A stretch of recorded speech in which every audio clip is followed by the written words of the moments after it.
नमस्कार। प्रगतिवादी कवि नागार्जुन से लिखित कविता पाषाणी। यह कविता एक पौराणिक कथा पर आधारित है। रामायण का एक प्रसंग है।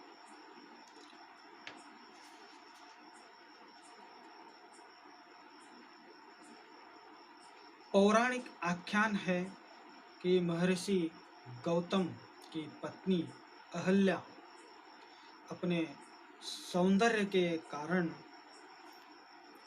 इंद्र की काम वासना का शिकार होने पर अपने पति गौतम के शाप के कारण पाषाणी का बन जाती है। पाषाणी बनी अहल्या राम के चरण के स्पर्श से शाप मुक्त हो जाती है। तो इसी पौराणिक कथा पर आधारित नागार्जुन से लिखित यह कविता पाषाणी। राम लक्ष्मण जब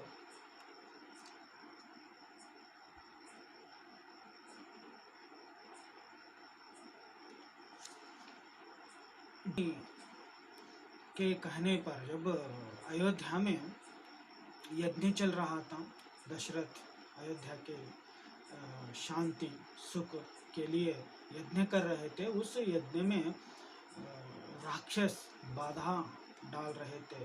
तो उन राक्षसों के संहार के लिए जमदग्नि ऋषि जब राम और लक्ष्मण को भेजते हैं, तो उसी तरह राक्षसों के साथ युद्ध करते करते हुए तो एक रास्ते से जाते रहते हैं। तो अचानक वहाँ पे जहाँ पे ये पाषाणी मूर्ति खड़ी थी, तो वहाँ पे जाते हैं, मतलब आश्रम, गौतम ऋषि के आश्रम के ओर चले जाते हैं। तो वहाँ पे जाकर देखते हैं, वहाँ पे जो उस आंगन में जाके देखते हैं एक पाषाणी को। पाषाणी मतलब पाषाण मतलब पत्थर, पाषाणी मतलब पत्थर की मूर्ति। कविता देखिए, आंगन से हटकर कुछ थोड़ी दूर एक झोपड़ी थी उत्तर की ओर। वहां पर पहुंचकर देखा अद्भुत दृश्य। भ्रुकुंठित थी नारी प्रतिमा। ओहो,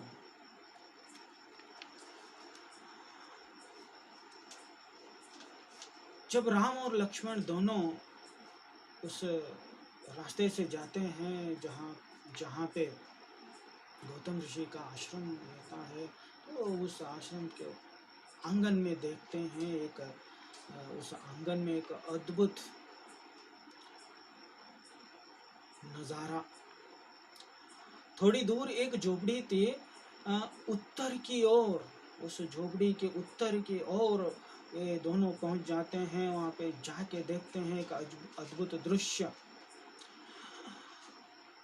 बुलुंटित थी नारी प्रतिमा हो। वहां पे वो प्रतिमा, नारी का वो जो मूर्ति, जो पत्थर की मूर्ति, इनको आकर्षण कर रही थी। ग्लानि क्षोभ का वैसा करुण प्रतीक। उस मूर्ति में, उस मूर्ति को देखने से ऐसे लगता था देखने वालों को, इस मूर्ति में करुण है, व्यथा है। तो वो प्रतिमा उस तरह के उसकी प्रतीक बनकर वहां पे खड़ी हुई थी। देख सामने राम रह गए दंग। उस मूर्ति को, उस प्रतिमा को अपनी आंखों के सामने देखकर राम दंग हो जाता है। मुंह से फूटा नहीं एक भी बोल। एक तरह से स्तंभित हो जाता है राम के मुंह से एक शब्द भी नहीं निकल पाते। वहीं दम्भ से बैठ गए तत्काल। राम वहीं पे एकदम बैठ जाते हैं। वो एक तरह से विस्मित हो जाता है। राम के मुंह से एक शब्द भी नहीं निकल रहे थे। वहीं पे दम्भ से बैठ जाते हैं राम। हुए हृत्युग्र और व्यतीत सौमित्र, निर्निमेष थे उनके दोनों नेत्र। तो हत भ्रम हो जाते हैं राम, हत भ्रम हो जाते हैं, भ्रमित हो जाते हैं। एक तरह से एक निर्निमेष बनकर वो वहीं पे बैठ जाते हैं। दोनों आंखें एक निर्निमेष हो जाते हैं, निर्निमिष हो जाते हैं। और पाषाणी का मुखमंडल था केंद्र। दोनों राम के दोनों आंखें उस पाषाणी को ही देख रहे थे।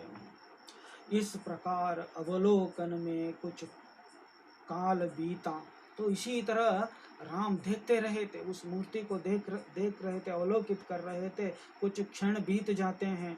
तब कौशल्यानंदन और पास आ गए, किया मूर्ति को स्पर्श। तब कुछ देर देखने, कुछ क्षण देखने के बाद श्री राम उस मूर्ति के नजदीक चले जाते हैं, जाके उस मूर्ति को स्पर्श करते हैं राम। खुली पलक टिमटिमा उठी फिर दृष्टि, हुए दीप्त सहसा गहरे ध्रुगकूप। तो राम के इस स्पर्श से उस मूर्ति के आंखें खुल जाते हैं, दृष्टि टिमटिमा उठते हैं। तो हुए दीप्त सहसा गहरे ध्रुगकूप। तो एक दो दीप जल रहे हों उस मूर्ति में, उस तरह के धीरे से आंख खुल जाते हैं उस मूर्ति में से। अधरों पर था स्पंदन का आभास। तो अधर, उस मूर्ति के अधर भी स्पंदित होने लगे थे। मतलब उस मूर्ति के अधरों, होठों में भी हलचल हो रहे थे, होठ भी हिलने लगे थे। पुनः कराया कर पल्लव संस्पर्श, फिर चमकी आंखें, फिर भड़के ओंठ। देखिए फिर से राम और एक बार स्पर्श करते हैं, तो फिर उस मूर्ति के आंखें चमक जाते हैं, फिर ओंठ फड़कने लगते हैं।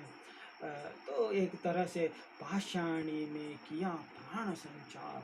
उस पाषाणी में, उस पत्थर की मूर्ति में प्राण की संचरित हो जाता है, प्राण का संचार हो जाता है।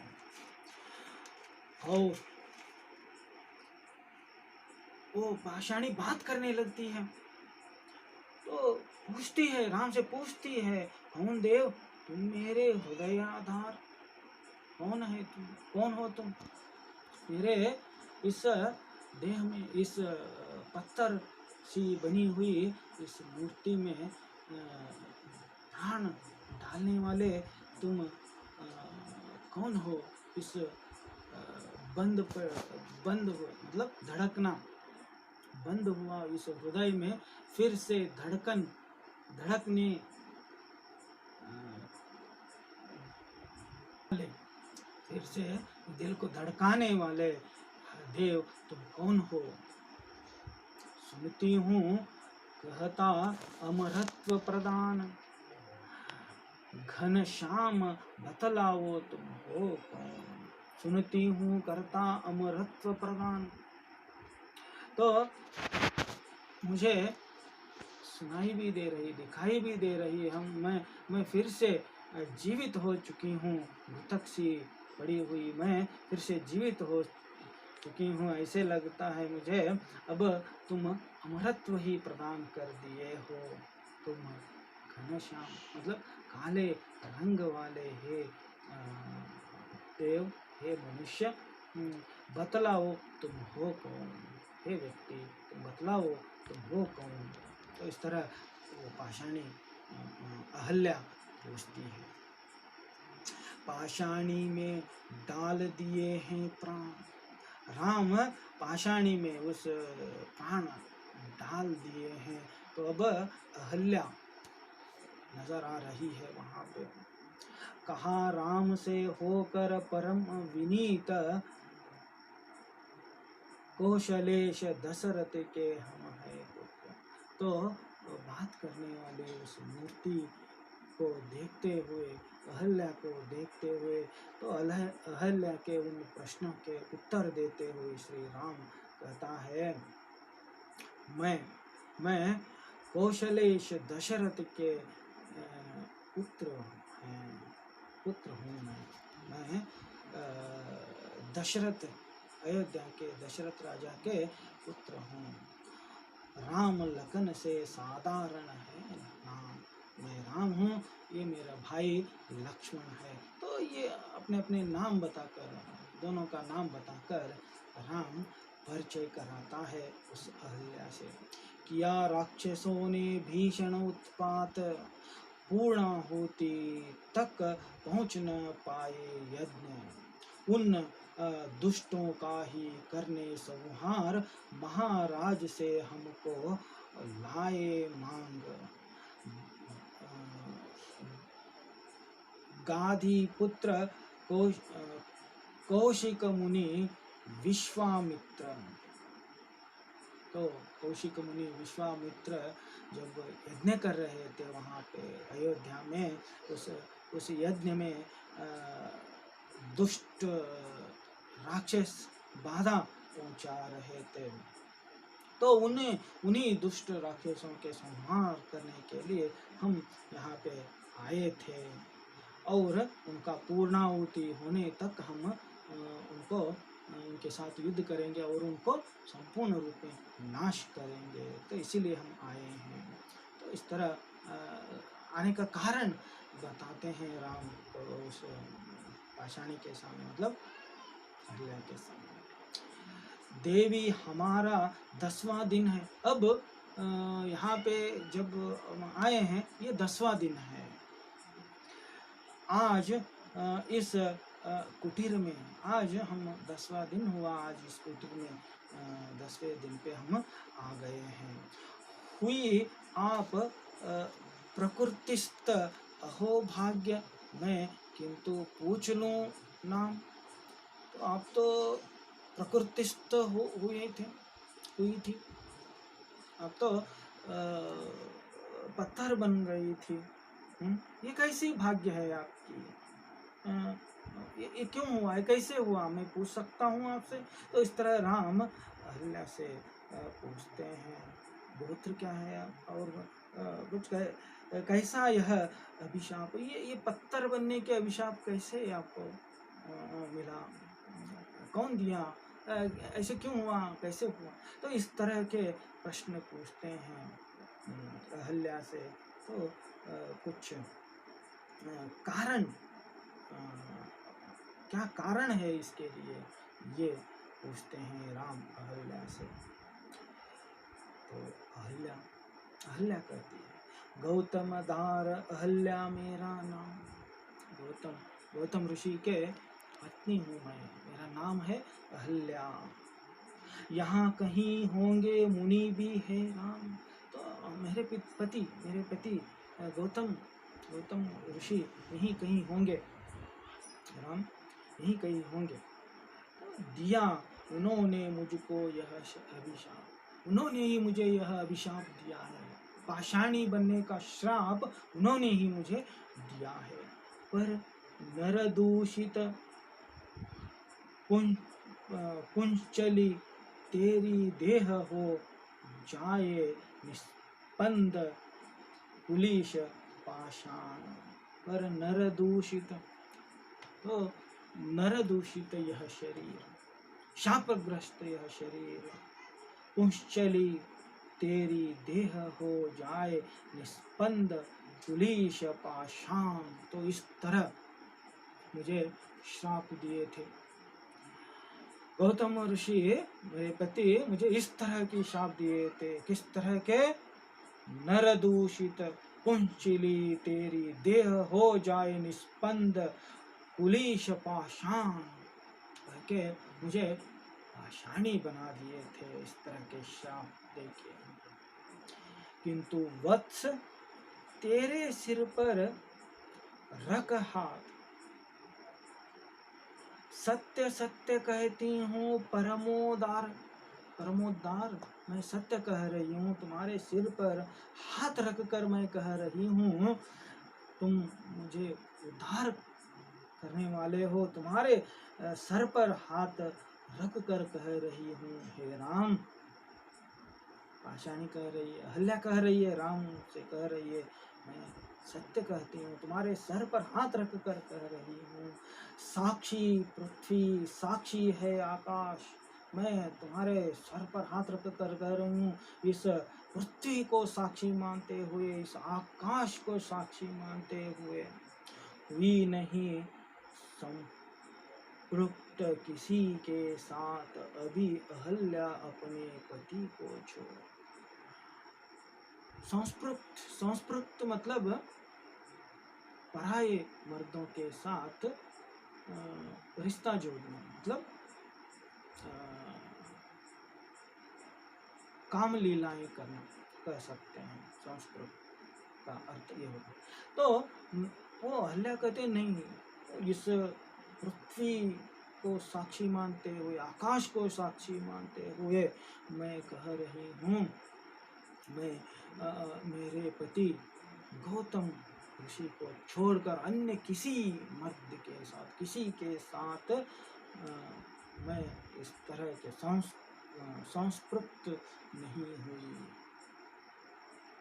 सहवास नहीं की। मैं मेरे पति के अलावा किसी के साथ मैं कभी भी सहवास नहीं की। तो इस तरह अहल्या मन की बात कहती है। उस श्राप के लिए कारण क्या है, ये बात राम के सामने रखती है। धर कर पति का आकृति रूप स्वभाव, यदि आवे कोई पत्नी के पास, कहो तात फिर इसमें किसका दोष। अगर कोई मेरे पति के वेश धारण करके हूबहू मेरे पति की तरह बन के अगर कोई मेरे पास आएंगे, तो एक पत्नी होकर पति की इच्छाओं को पूरा करने का एक कर्तव्य रहता है, तो वही कर्तव्य मैंने निभाई।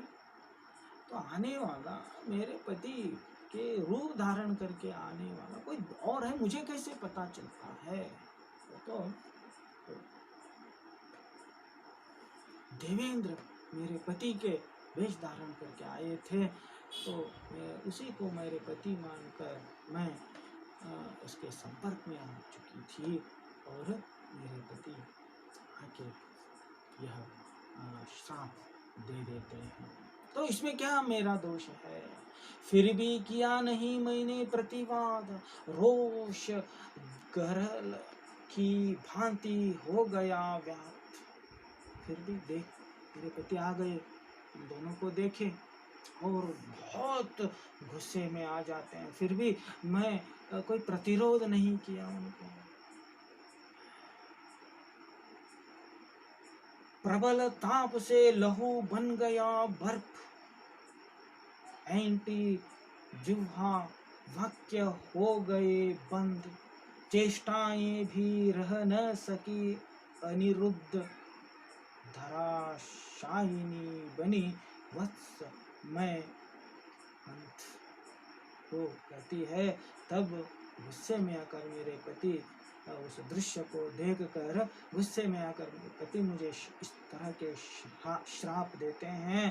तो मेरी जो गर्म खून जो है, लहू जो है, वो बर्फ बन जाता है, एकदम जीवा एंट जाता है, मतलब जीवा एंट जाता है, रुक जाता है, बात मुंह खुलना बंद हो जाता है, मैं अनिरुद्ध सी बन जाती हूँ, धराशायिनी बनकर, मैं अंत बनकर, एक निर्जीव पत्थर की तरह बनकर मैं यहाँ पे खड़ी हो जाती हूँ।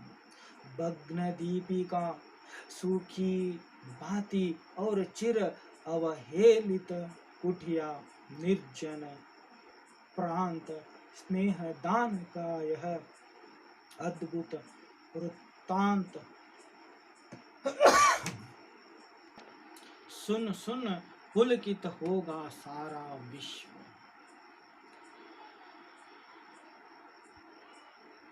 भग्न भग्न दीपिका सूखी भांति और चिर अवहेलित कुटिया निर्जन प्राप्त स्नेह दान का यह अद्भुत वृत्तांत सुन सुन पुलकित होगा सारा विश्व। ये जो अब तक यहाँ पे क्या था, भग्न दीपिका, भग्न दीपिका मतलब दीप में तेल नहीं है, बाती नहीं है, खाली पड़ा है।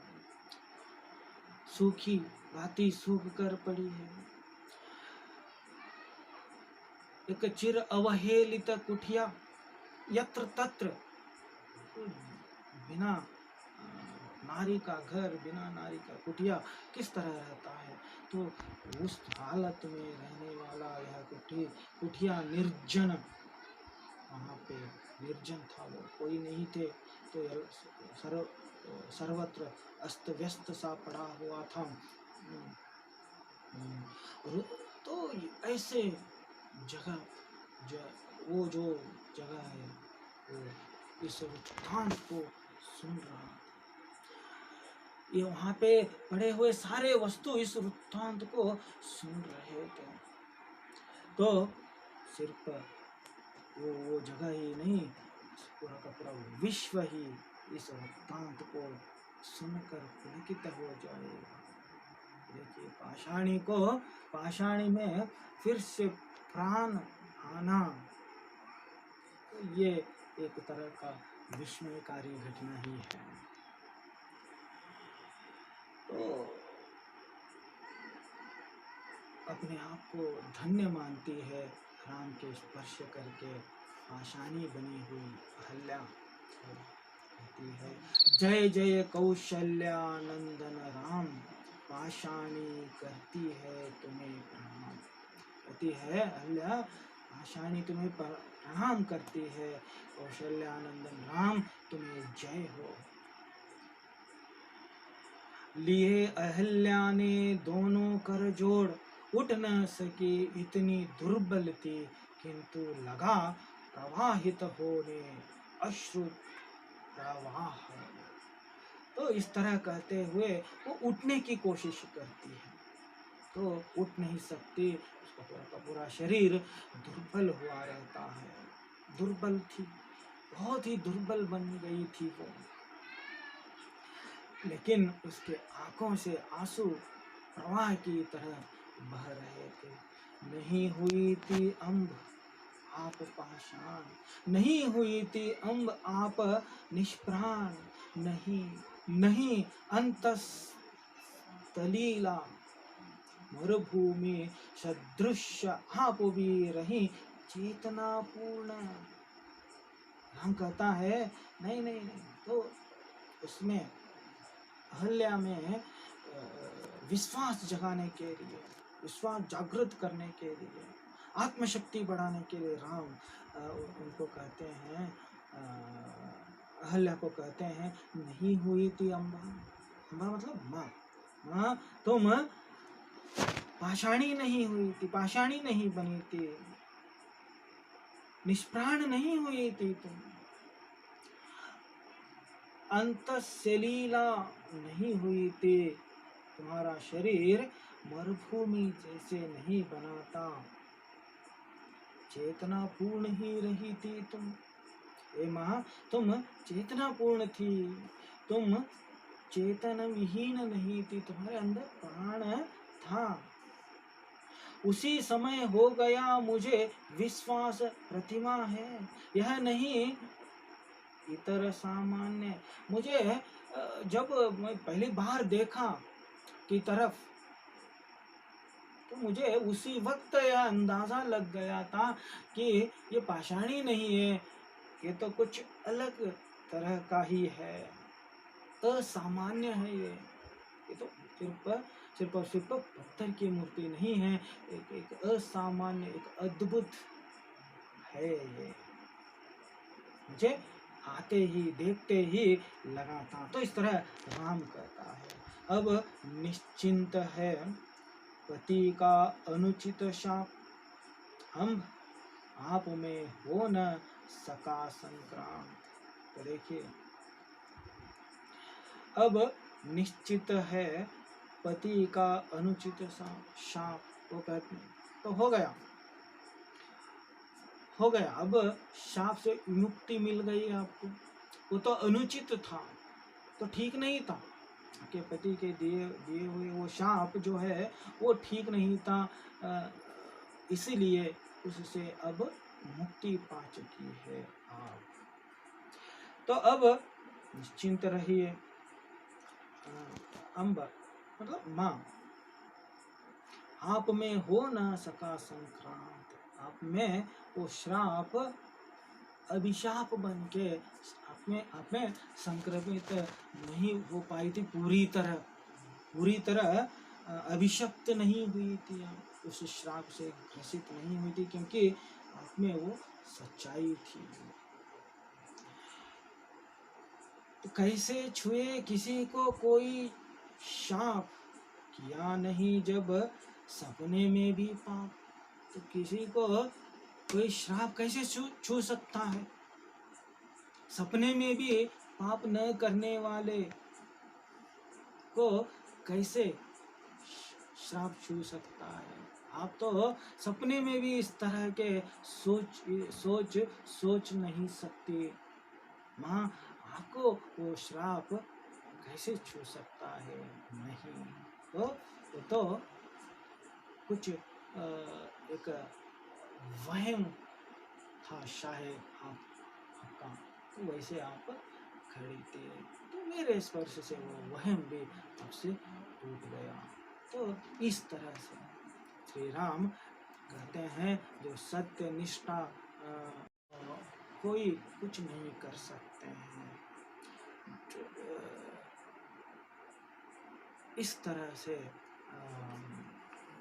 नागार्जुन जी इस पौराणिक कथा का एक प्रसंग लेकर इस कविता में अद्भुत रूप में प्रस्तुत करते हैं। यहीं पे ये कविता समाप्त हो जाती है। धन्यवाद।